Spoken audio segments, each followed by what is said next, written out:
पति पत्नी की कंजूसी भारी पड़ी।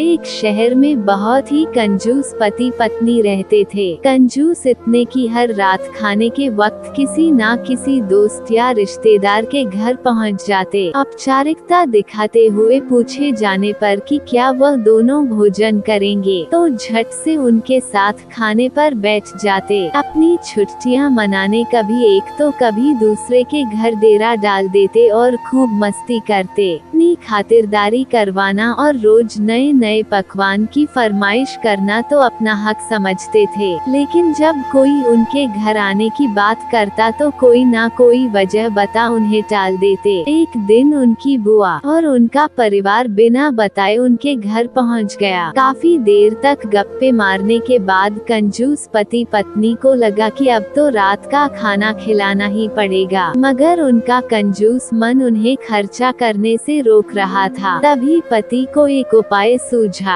बुआ की तरफ देख पत्नी से बोला, आज बुआ बहुत दिनों बाद घर आई है, तुम जल्दी से और कुछ ही तो दाल चावल और साथ में मटर पनीर बना लो। मटर पनीर का नाम सुनते ही पत्नी परेशान, जब देखो मुँह उठा चले आते हैं। अब मटर पनीर पर इतना खर्चा करो, मन ही मन बड़बड़ाती हुई पत्नी जी रसोई में जा घुसी। पीछे पीछे पति महोदय भी पहुंच गए और अपनी योजना सुनाने लगे। देखो तुम सिर्फ दाल चावल बना लो, लेकिन इन्हें ऐसा लगना चाहिए जैसे हम इन्हें मटर पनीर खिलाना चाहते हैं। पत्नी की समझ में नहीं आया तो पूछा, यह कैसे होगा कि हम परोसे तो दाल चावल पर उन्हें लगे कि हम उन्हें मटर पनीर खिलाना चाहते हैं। तो पति ने अपनी योजना बताए, ऐसा करना कि रसोई में जाकर दाल चावल बना लो, जब तैयार हो जाए तो मुझे आवाज लगाना कि खाना तैयार है। आप टेबल पर प्लेटें लगा लो। पत्नी ध्यान से सारी बातें सुनती रही और आगे की योजना सुनने को बेताब होने लगी। तब पति ने अपनी असली योजना बताई, जब मैं प्लेट लगा चुका रहूंगा तो तुम एक खाली कढ़ाई किचन के फर्श पर गिरा देना, तब मैं पूछूंगा कि क्या गिरा तो तुम जवाब देना मटर पनीर की कढ़ाई गिर गई। अब मटर पनीर बचा नहीं तो दाल चावल ही खाना पड़ेगा। योजना के अनुसार पत्नी दाल चावल बनाने लग गई और कुछ देर बाद पति को आवाज लगाई, खाना बन गया है, आप टेबल पर प्लेटें लगा दो। पति उठा और अलमारी से प्लेट लेकर टेबल पर लगाने लगा। तभी धड़ाम से कुछ बर्तन गिरने की आवाज आई। पति ने पूछा, क्या गिरा दिया? तो पत्नी की तरफ से कोई जवाब न मिलने पर रसोई में भागा गया। रसोई में दाल का पतीला जमीन पर गिरा पड़ा था। दोनों पति पत्नी को मानो सांप सूंघ गया हो। जब दाल ही गिर गई तो मटर पनीर का बहाना भी फेल हो गया। बड़ी ही दुखी मन से उनको बाजार से दाल और मटर पनीर मंगाना पड़ा और बुआ और उनके परिवार को परोसना पड़ा। कहानी पसंद आए तो वीडियो को लाइक और साथ ही साथ चैनल को सब्सक्राइब करें।